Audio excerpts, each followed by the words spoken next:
In this video, I'm going to show you how to create a scatter plot using SPSS.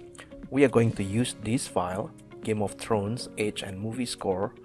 This file was collected from a group of 20 people. They were surveyed on their perceptions about the TV show Game of Thrones.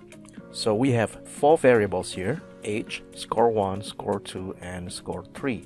Right now, we are going to create a scatter plot using age and score 1.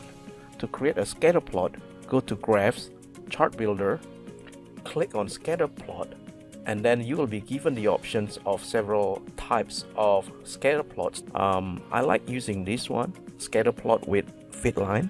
So click on it, drag it to the preview area, click variables that you want to plot to the scatter plot. So I'm going to click on age, move it to x-axis, and then I'm going to click on score 1 and move it to y-axis and click OK. Let me maximize the window. So this is the scatter plot for score 1 by age. Scatterplot is a really good tool to identify whether or not there's a linear correlation between the variables that you want to test. And as you can see here, there seems to be a linear pattern between the 2 variables.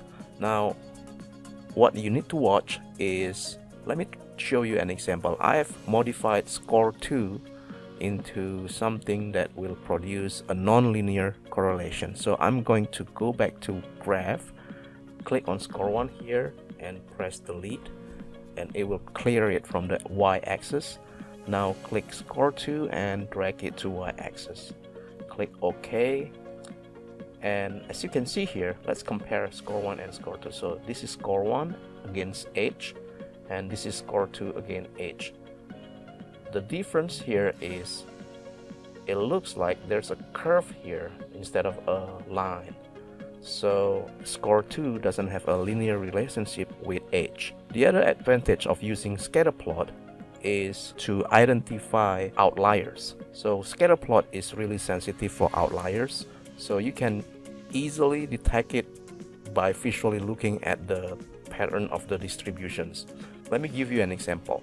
So let's go to Graph, Chart Builder, and I'm going to remove score 2. Click on this and press delete. Then I'm going to use score 3, click and drag it to y-axis. I'm going to keep age here, then click OK. Now as you can see here, there seems to be a linear relationship between score 3 and age, but there seems to be something here that is different from the other variables. So this is this is our outlier. So to summarize, to create a scatter plot, go to Graphs, Chart Builder, and then click Scatter Plot, move it to the preview area, and move your variables that you want to plot on the scatter plot. And keep in mind that you can use scatter plot to detect the linearity of the 2 variables and to detect outliers.